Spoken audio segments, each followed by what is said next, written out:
El Salvador went from having the highest murder rate in the world to now the highest incarceration rate in the world. Whoa. This guy is locking up everyone. They have a brand new 40,000 person prison that's the size of 7 football stadiums. It is wild what they've done. And he's cleaned up the streets. A late night visit in the heart of El Salvador. Telemundo cameras are given rare access to Latin America's largest prison. Inside this mega prison, you'll find some of El Salvador's most dangerous gang members packed into massive cells, towers of bunk beds, and what looks like bird cages. It's a source of pride for President Nayib Bukele that almost 2 years ago declared a war on crime. A detention center the size of 7 football stadiums with capacity to hold 40,000 prisoners, the largest of its kind in Latin America. Hey guys, and welcome to Mika Reaction Reviews, reacting review to things on the internet. So, I've been seeing this video of this prison, this maximum prison in El Salvador going around the internet. I've been seeing people react to it, news articles about it.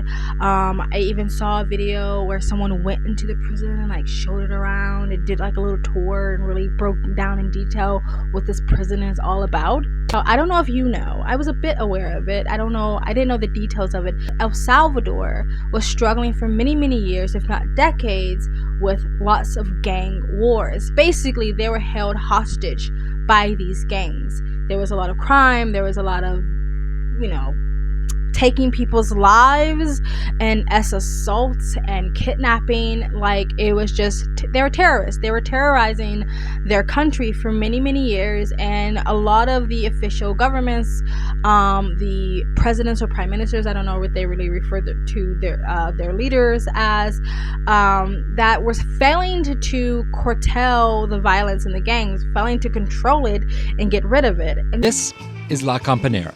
It used to be one of the most dangerous neighborhoods in the most dangerous city in one of the most dangerous countries in the world, El Salvador. El Salvador has been known as the murder capital of the world. Just to get an idea, in 2015, the murder rate in El Salvador was higher than any country on earth and more than 20 times higher than the US. Then one guy came along and he vowed that he was going to get rid of these gangs, these horrible gang members that have been brutalizing El Salvador, this country. And he came up with this maximum prison. Like, maximum prison was for like the most dangerous type of criminals, right? Not for your petty thefts, not for your blue, white collar sort of criminals, but for your dangerous criminals. As a matter of fact, they even said themselves that this prison is basically for terrorists, and they call the gangs terrorists. These are very dangerous gang. Not the type of gangs you can go around and play patty cake with, okay? Right now, La Campanera feels downright safe, in large part due to a big police presence. En apenas 3 años le hemos cumplido el sueño al país de pasar de ser el país de los países más peligrosos del mundo a ser uno de los países más seguros de la región. Gang-related murders in El Salvador have plummeted to their lowest levels this century, and almost every person attributes it to this man.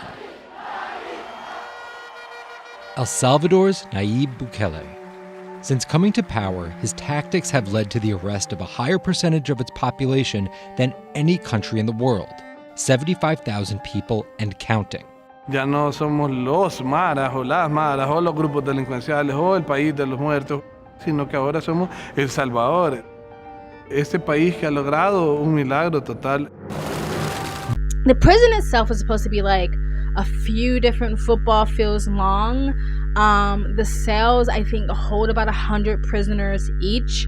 They have these metal slabs that they have no cushion, no mattress, no nothing on.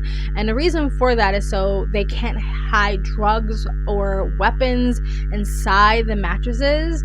They get a sheet, I believe, and they get a towel, and they get like one uniform. And then it's up to them how they want to use it. Some people like use it as a blanket. Some people use it to lay on. Some people use it to cover their eyes while they're sleeping or napping. Because another thing they do is they never turn the lights off. And I'm pretty sure this is an extra layer to make their lives uncomfortable in this prison because of the crimes they have committed. But another reason is so people can see what they're doing. They can't get away with doing any type of crimes in this prison, so the lights stay on. I believe they get fed 3 meals a day, but they are very plain, and they usually just repeat the same meals every single day. I believe they said the only meal they may change is like lunch or dinner, but two of the meals a day are literally the same every day, making it very bland. There is no luxury or enjoyment in these meals, right? The director says the detainees have to sleep on hard surfaces to avoid giving them mattresses that could be used to hide objects. Their diet consists of simple meals that repeat every day. If you've made it this far, can you please like, comment, and subscribe? Please donate to my PayPal so I can get a new camera battery, and you can super thanks. If you super thanks, I will mention your comment in the next video.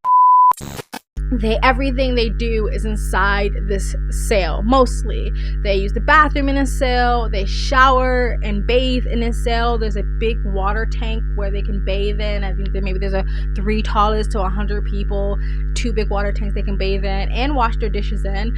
They never open the gates or the cell to exchange food. They push the food to the cells, and the prisoners have to distribute the food themselves. They're being watched the entire time from security from above and below to make sure they're distributing the food correctly and fairly, and they have to wash their own dishes and then put the trays back outside. The medication or any medical treatment is done while they're still in the cell. They walk to the bars, and the nurse or whatever, the doctor, comes to the bars and give them the medication through the bars. They don't open, there's no hospital wing. I'm pretty sure if they're like severely injured, there is a hospital wing, but just to receive your medication and stuff like that, there's none. You don't leave the cell. A matter of fact, if you have a court date or you have to see the judge or anything like that, you go from the cell to another little room and you talk to the judge and the jury or whatever through a television, like webcam. And then there's another room that you go right into, and there's a one-way mirror, meaning they can see you and you can't see them, and you get your sentence there. So you never leave the prison for any court dates or anything like that, arraignment, anything like that. You never leave the prison. And the only time they really get to do any recreational stuff is still inside the prison. Again, they never leave. There's no outdoor basketball court to go play in. They stay inside the prison, and then they come out one by one and they do some exercises, but that's about it. I think for maybe 30 minutes to an hour, and that's it. I think that's like the big gist of it, right? It's a very extremely controlled environment, so these prisoners, the power that they did have outside of prison, the power that they used to terrorize their country, is completely stripped away. They have none here. And I believe El Salvador, or the president, the prime minister, have made it very clear their rights stop at the prison. And I know in the West especially, we're very big on advocating for civil rights for prisoners, and to a certain extent I am 100% agree that prisoners should still have rights. They should not be treated like animals or inhumanely unless they have committed some of the worst crimes. I'm not going to cry tattoo tears for you. I'm not going to play a little violin of empathy or sympathy, because serving time in jail, especially a maximum prison because of the crimes you committed, is not supposed to be enjoyable. It's not supposed to be comfortable whatsoever. And technically, they're giving them everything they need. They're giving them housing, they're giving them food, they're giving them medical treatment, they're giving them somewhere to bathe. Like, they're not necessarily like taking their civil rights away, besides like freedom, because they're in prison, right? There's another thing that they do, like people are coming in to, like, they don't get visitors. That's the other thing. They don't get no visitors. So if you're in prison for 30 years, you don't see your family ever. There is no visitations.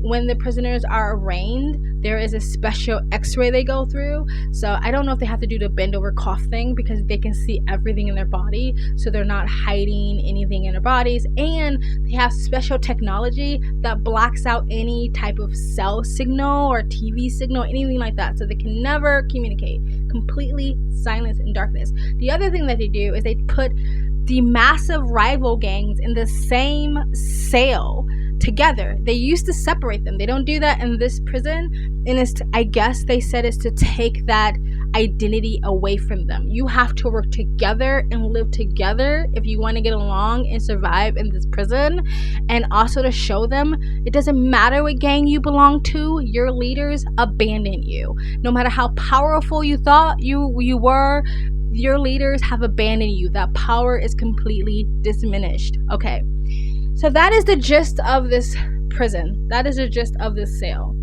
right? Now, for the most part, and I saw this on like 3 different places. I saw it on Joe Rogan, I saw it on another reaction channel, and I saw it somewhere else where they were actually criticizing this system, right? And every single time I go in the comment section of each video, and this is very anecdotal, this is not, some deep dive investigation, but every time I went to the comment section, there were tons of comments from people saying, I'm from El Salvador, I live in El Salvador, we have gone back home to El Salvador, and the reason why they went back home, because they finally feel like it is safe. There's tons of people from or live in El Salvador who is praising this system. The guy who came up with this, I think he has a 98% like approval rating, which is the highest of any president. I don't know if that's true, if it's forever in on all of history, but he is one of the most popular presidents that exists today. Seems like the Salvadorian people very much like this guy and very much approve of this system. A lot of Salvadorians saying like it isn't just like the crime is gone because of the gang members have been taken off the street, and because the crime has heavily decreased, their cities, their neighborhoods, their communities can rebuild. It's all part of the president's tough stance on crime that some say solidified his re-election over the weekend.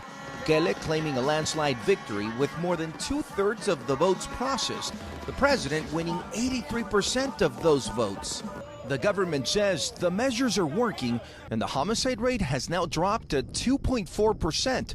This after just years ago, El Salvador was considered the most dangerous country in Central America. However, there has been some criticisms towards this tactic because in order for this to happen and for the government to have such an overreach, they basically had to strip the El Salvador citizens of some of their civil rights, like the right to assemble, the right of freedom of speech, and the right of privacy. And because of such a massive arrest, roundup, some people feel like there's been innocent people who've also been thrown in prison and thrown in a mix. According to the Salvadorian president, they have put them through the justice system, and if they turn out to be innocent, then they are released. But there are a lot of human rights activists who have come out and believe that this is a form of dictatorship and that this should not be allowed. He's gone super aggressive. There's some dangers of what he's done, which is they're being very indiscriminate with who gets convicted.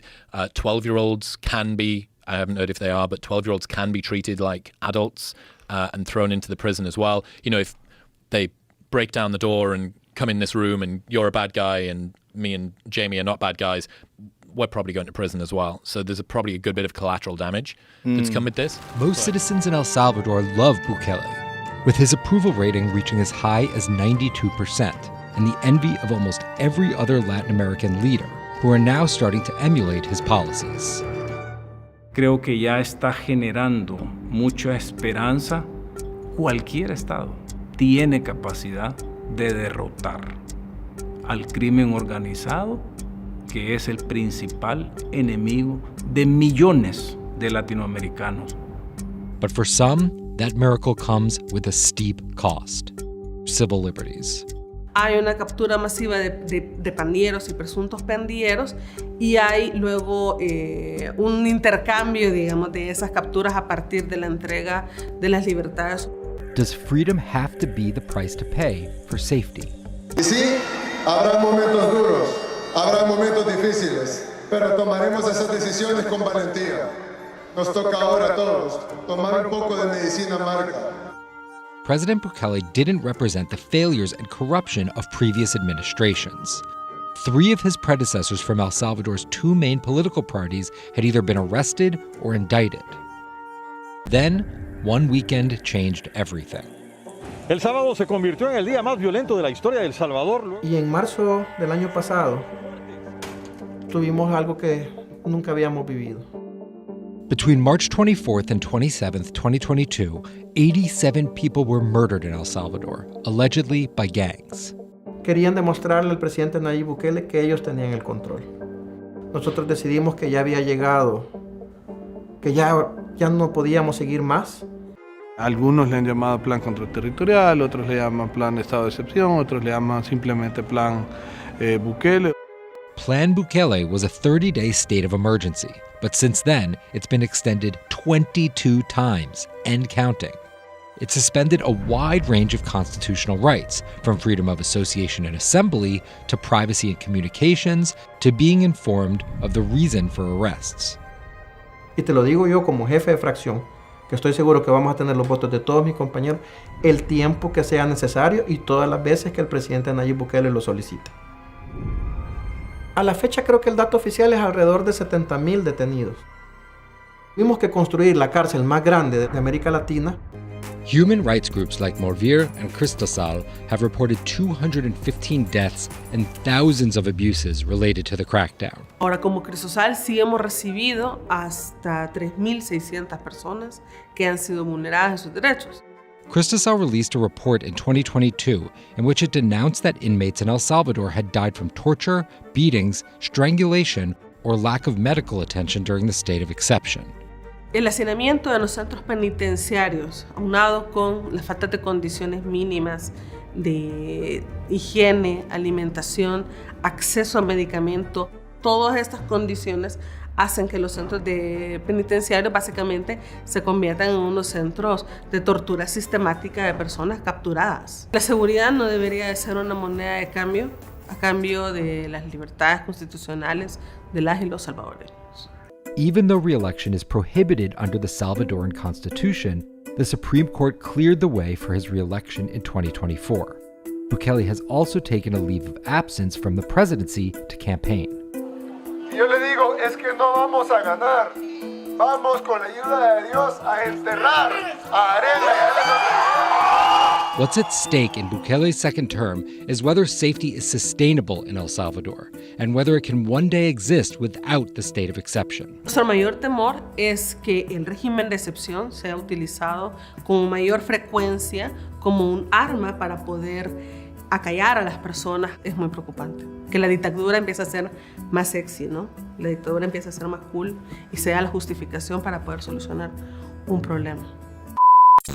Now, a lot of us Salvadorian citizens have pushed back against the human rights activists because they're kind of like, where were you when we were being terrorized? Where were your voices being activists for us when we had no rights?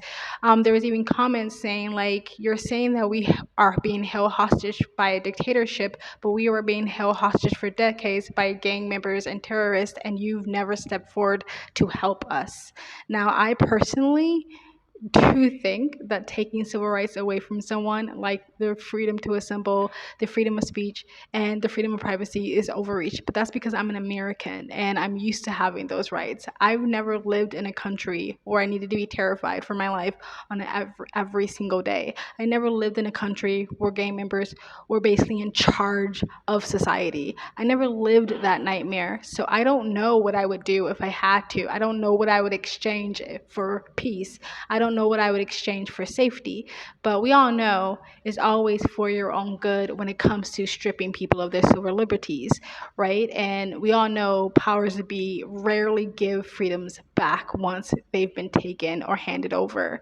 But again, I don't know what I would do if I was in an Salvadorian system, if I was those citizens. If they seem to be happy now, but who's to say that they won't continue extending this sort of like emergency thing, because they've extended it now 20 different times. But let me know what you guys think. Hammer down. That was, when Duncan Trussell, when we were in LA, when the George Floyd riots hit, one of the first things he says, dude, we're going to have a right-wing authoritarian president now.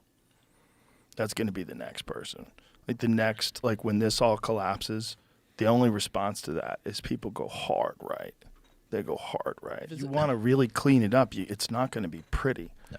If you want to really clean up a very dangerous, gang-infested place, it's not going to be pretty. And I think they're scared that people will see the good that this system has done and they want that in their own countries, right? But anyway, guys, let me know what you guys think of this whole Salvadorian prison thing and how they cleaned up the streets and got rid of the gangs and gave people their country back. Also, what do you think about the freedoms that they had to give up to get that?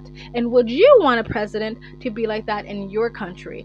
To get rid of crime, clean up the streets, make it feel safe, but also you just gotta exchange a few freedoms to get that in return. Let me know what you guys think of that in the comment section below. Please like, comment, and subscribe. Hit that bell to get notifications when I do upload. All that really does help with the algorithm, guys. And again, you can donate. My PayPal and my Cash App link is down below. It really helps keep me on this channel, guys. And you guys have an amazing, beautiful freaking day. Bye. Most citizens in El Salvador love Bukele, with his approval rating reaching as high as 92%, and the envy of almost every other Latin American leader, who are now starting to emulate his policies.